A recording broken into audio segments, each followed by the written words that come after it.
Well, hello there, my High Vibe crew. My name is Allie Ray, and I just wanted to give you a big, huge virtual hug before we get started. I'm so pumped to welcome you to High Vibe Logic, and I'm really excited that you're going to be joining me on these next 4 weeks. I almost said years. These next 4 weeks, where we're going to really bust through some blocks, and we're going to manifest some amazing things in your life. Okay, so I'm going to switch you over to my slides here and get you going on here. So High Vibe Logic came in the process of me finding my own authentic truth and really spending some time sitting with exactly what my message was to the world and what I wanted out of life. So it was a process, and I'll tell you a bit about what that looked like for me, but it took me finally just curling up in my bed one day and surrendering it to God and saying, I remember saying, I'm finished doing it my way. It's not working. So show me what does work. Let me see this from a new perspective. I'm listening. And it didn't feel like anything happened right away, but as I reflect back on it now, some angels came into my life around that time. They're now some of my very, very best friends, and they've been incredible guides and teachers and mentors, and they have a very, very big part in why I am where I am today. I'm completely anchored in my authentic truth. And you'll hear me say this throughout the course, but I want to start here. Find yourself a tribe. Find yourself people who lift you up, who stand with you in your truth. They'll lift you up when you're getting really good at sinking your own ship. They'll have your back when you don't, and they'll change your life. Okay, so as we jump into this, it's really important that you suspend all of your beliefs on what you think it means to succeed. So I say this because we'll talk about blocks in a future module, but we can block ourselves from reaching our full potential because we're in our own way. Okay, so we'll each have our own vision of success and what that looks like. So that's not what matters right now. It matters that we come with a beginner's mind, that we get out of our own way, and we let ourselves be open to whatever comes up without any judgment. Okay, so we're going to go through a quick breakdown because there are a few topics that you need some clarity on. And looking at this now, it's funny that I named it breakdown because I always say that sometimes in order to have a breakthrough, we have to experience the breakdown first. Or you can call it a spiritual awakening. Okay, but regardless of what you want to call the experience, breakthroughs come when it hurts a little bit. And it's important to come to terms with your struggle. It's important to accept your experience as it is and to love yourself like mad, because this is what opens our minds up to possibility, and this is generally where we stumble on our strengths. Okay, so let's cover what it means to sit with your authentic truth. What does it mean to align with your authenticity? So let me start this with a story. About 3 years ago, I was a personal trainer, and I was getting my bachelor's degree in nutrition. On paper, it looked ideal. We owned a private gym. We had a thriving business. We were active in our community. I love health, so it made sense that the next step would be to get my degree and pursue this career in dietetics and tie it in with our business plan.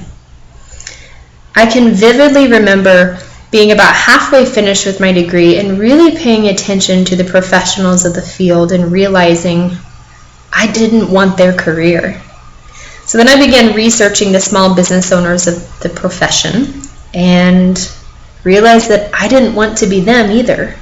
Okay, so now what? I was 25, I had a brand new baby girl at home, I had a bright future planned out in front of me, and pursuing it felt very wrong. It felt very inauthentic to who I really was. So I knew that I didn't belong in this arena, and for the first time in my life, the fact that I was good at it didn't matter to me. Being good at it had nothing to do with what felt authentic to me. So little did I know this was one of the best days of my life because it started me on my path towards freedom. So I knew that I was called to serve people and help them with their health, but it was something different than what I was currently pursuing. Okay, that profession is right for a lot of people, but it just wasn't right for me. My authentic truth is meant to reach women all around the globe, and I can't do that if I'm stuck in an office or bogged down with paperwork. But I went on to finish my degree because it was still a passion of mine to teach health and wellness, and it led me to pursuing a graduate degree in health coaching and integrative health practices, which is where I found meditation. And at the very same time, the angels in my life, my very best friends I was telling you about, they were also subtly introducing me to meditation. And they also led me to one of my greatest influences, who's a meditation teacher. This was also the time that it just didn't feel good to me to continue to be a personal trainer. Again, this career path is right for so many people, my sister being one of them, and I love, love, love fitness. But deep down, it really wasn't filling my soul to teach it. So women are really good at being teachers and healers. We're really good at being nurturers.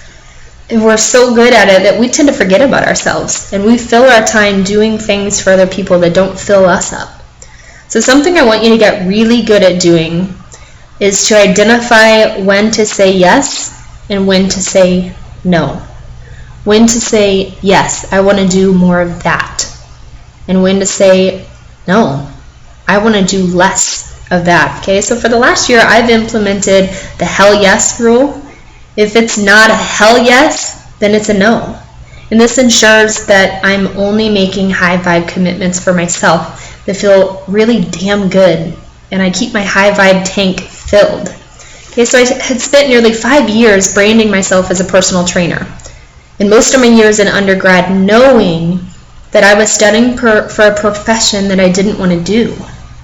That was where my identity was. And I had to spend some time sitting with the fact that my identity wasn't really me. Are you sensing that the spiritual awakening part is coming up? Okay, it felt like it all came crashing down on me on one day. The fact of the matter is it didn't. But I spent all of this time coming at life from a low vibe place. And I was getting low vibe experiences day in and day out. And I finally had had enough. That's when I had this conversation with God, and a miracle happens with a shift in perception. I had a shift in perception, and now I look for miracles every single day. You see, my energy was coming from a place of, I'm stuck, I'm stuck, I'm stuck. And that's exactly the experiences that I was getting back. And as soon as I released this block and came with the intention to see things from a different perspective, I was able to step into my authenticity and co-create amazing things with God, because that's my truth. And that's your truth too. Now, whatever language you use, if it's God, if it's the universe, if it's the angels or the cosmos, that's the divine energy that you co-create with when you are aligned with your authentic truth. So you may have an idea of what your message is, or you may still be piecing that together, and that's okay. That's what we're here to work through. Okay, so let's move on to manifesting. To manifest is to co-create your destiny with God. It's to co-create with divine energy. It's deep-rooted, unshakable faith that you're here to do brilliant things, and it's impossible to pull off on your own efforts. So you work together in unison with divine energy to make it happen. So we can manifest all sorts of things, and it starts with being a magnet to that which we would desire. In our purest form, we are nothing but love, and we're only surrounded by the presence of love. This is what A Course in Miracles says. Okay, so when we return to what we truly are, when we return to love, we're a complete energetic match to co-create with our source of love and abundance. See, when our intent is to make more money so that we can be happy and fulfilled and complete, we're missing the point. In fact, we have it backwards. Manifesting isn't about wanting. It's not about getting. Manifesting is about being. Who are we here to be? If we're too focused on what we want to get, we can actually block the manifestation from even happening. And if we haven't released all of our blocks or our disbeliefs, even if we do call it in, we're not a match to keep it. Okay, so a major manifesting mishap is when we approach it as, I'm thinking about it, then I get it, then I'll be complete. I'm thinking about the high vibe money, and when I get it, I'll be complete. I'm thinking about the loving soulmate, and when I get it, then I'll be complete. See, it's the other way around. It's actually, in my completion, I am a magnet for that which I desire. In my completion, I am a magnet for that loving soulmate. I'm a magnet for that career that's tailor-made for me. In my completion, I'm a magnet for abundance and high vibe money. So we attract towards us that of our likeness. So the first step in manifesting is to sit with your authentic truth. to find out who you are and what the hell you want, and to be at peace with yourself. And then aggressively pursue your happiness, because that's what raises your vibrations to become an energetic match for your dreams. So happiness, honor, and self-love come first, always. Because when we're out of alignment with who we really are, we lack the manifesting power. When manifesting, always remember that thoughts become things. And we'll come back to that, but I want to move on to energy so that we can understand this, because they go together. We're all beings of energy. You are a vibrational field. You're constantly in a vibrational frequency with the kingdom of God, with the flow of the universe, vibrations with the cosmos. Again, whatever your language is that you use. The law of attraction says that we get experiences that match what we're giving out to the world. And the world reflects back to you how much you value yourself. I'm going to repeat that. The law of attraction says that we get experiences that match what we're giving out to the world. And the world reflects back to you how much you value yourself. Okay, so quickly coming back to thoughts become things, thoughts create form. Bob Proctor said, if you can hold it in your mind, you can hold it in your hands. If you can see it in your mind, you can hold it in your hands. Okay, thoughts create form. Thoughts affect our energy field. So the energy that we're bringing is leaving either a high vibe or it's leaving a low vibe. And whatever we're leaving is what we're attracting back to ourselves. So when we elevate to a high vibe, that's when we become a magnet to the high vibe experiences. That's when we become a magnet to the high vibe money, the career that's tailor-made for us, the loving soulmate, the hot new car, whatever it is. When we lower down to thoughts of attack and fear and doubt and judgment, we're in a low-level vibe, which attracts low-level experiences. So we keep swirling in this turmoil down there. So you have a power that you likely didn't know about. It's hidden, it's untapped, and it's your energy. So our energy, or our life force that's pulsing through us, or our chi, it can bring undeniable healing to our life. So the trouble comes in when we create blocks. We block our potential and we block our power to manifest when we show up with things like doubt or disbelief or unforgiveness or self-loathing. So a powerful part of the story is busting through your blocks, and that's where meditation comes in. So meditation is placing focused attention on an act, such as breathing or visualizing. It's a tool to help reach a mindful state of being, and it has the incredible power to teach and to heal. Research actually suggests that meditation can help manage symptoms of anxiety disorders and asthma and cancer, depression, heart disease, high blood pressure. Okay, so the benefits are undeniable. And before we go on, I want to clear up some myths on meditation as well. Okay, meditation is not a religion. Meditation is not any form of worship. It's not selfish. It doesn't put you in any sort of trance. It doesn't get you high. It's not being hypnotized. Meditation is not running away from reality. It's not just staring at your navel, and it definitely doesn't solve all of our problems. Okay, so these are actually some real concerns that people have had. So I wanted to spend the time to assure you that meditation is safe. Meditation is incredibly valuable, and it's appropriate. Okay, so we're going to start this week first with meditation. So we're all at different points in our journey, and meditation connects us.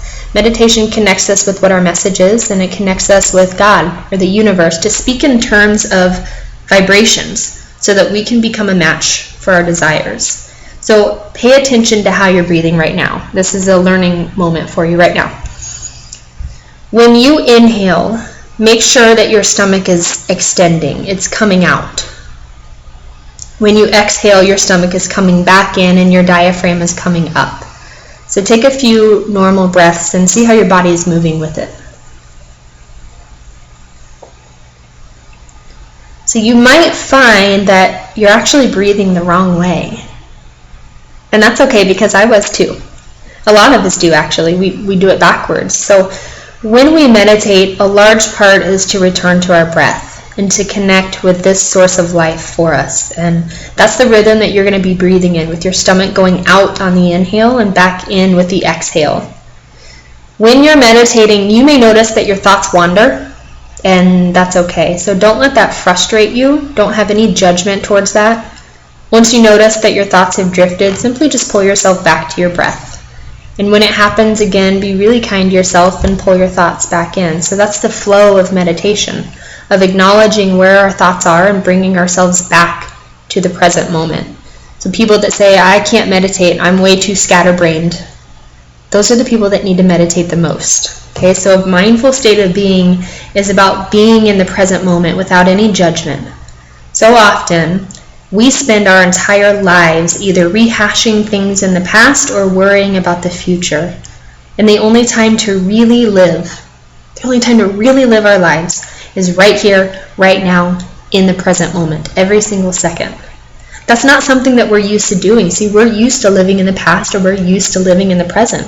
You'll be amazed at how quickly you can improve at this, though, and you'll be amazed at how much it can improve your life by being able to live in the present moment. So we're going to do our first meditation. I want you to come at this with no judgment and be really kind to yourself.